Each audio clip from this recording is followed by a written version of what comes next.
भागवत गीता अध्याय 8 का सारांश, श्लोकों का अर्थ और वास्तविक जीवन में अनुप्रयोग। अध्याय 8 का परिचय। अध्याय 8 को अक्षर ब्रह्मा योग भी कहा जाता है, जो मोक्ष प्राप्ति के मार्ग पर चर्चा करता है। इस अध्याय में भगवान कृष्ण अर्जुन को अंतिम मुक्ति प्राप्त करने के तरीके बताते हैं।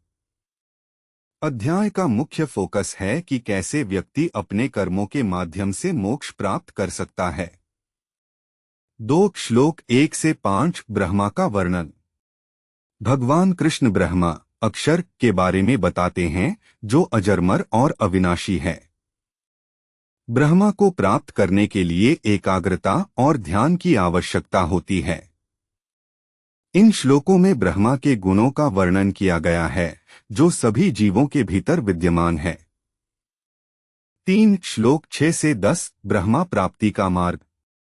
भगवान कृष्ण बताते हैं कि ब्रह्मा को प्राप्त करने के लिए निरंतर ध्यान और तपस्या की आवश्यकता होती है। इन श्लोकों में ब्रह्मा प्राप्ति के लिए आवश्यक साधन और उपायों का वर्णन किया गया है। ध्यान और तपस्या के माध्यम से व्यक्ति अपने मन को शांत कर सकता है और ब्रह्मा को प्राप्त कर सकता है। श्लोक 11 से 15 मृत्यु के बाद का मार्ग। भगवान कृष्ण मृत्यु के बाद के मार्ग के बारे में बताते हैं, जो व्यक्ति के अंतिम विचार और कर्मों पर निर्भर करता है। इन श्लोकों में बताया गया है कि व्यक्ति के अंतिम विचार उसके अगले जन्म को निर्धारित करते हैं। भगवान कृष्ण बताते हैं कि जो व्यक्ति ब्रह्मा में लीन हो जाता है, वह मोक्ष प्राप्त करता है। श्लोक 16 से 20 ब्रह्मा के गुण और महिमा। इन श्लोकों में ब्रह्मा के गुणों और महिमा का वर्णन किया गया है, जो सभी जीवों के भीतर विद्यमान है। ब्रह्मा को प्राप्त करने से व्यक्ति सभी दुखों से मुक्त हो जाता है और अनंत सुख प्राप्त करता है। भगवान कृष्ण बताते हैं कि ब्रह्मा को प्राप्त करने के लिए निरंतर साधना और तपस्या की आवश्यकता होती है। श्लोक 21 से 28 अंतिम मुक्ति का मार्ग।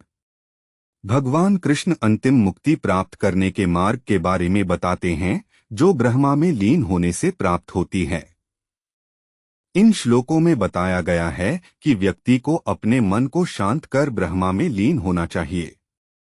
भगवान कृष्ण बताते हैं कि जो व्यक्ति ब्रह्मा में लीन हो जाता है, वह सभी दुखों से मुक्त हो जाता है और अनंत सुख प्राप्त करता है।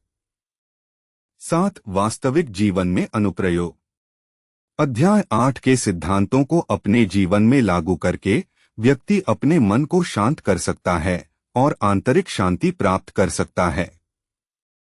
ध्यान और तपस्या के माध्यम से व्यक्ति अपने कर्मों को सुधार सकता है और मोक्ष प्राप्त करने का मार्ग तय कर सकता है। ब्रह्मा में लीन होने के माध्यम से व्यक्ति सभी दुखों से मुक्त हो सकता है और अनंत सुख प्राप्त कर सकता है।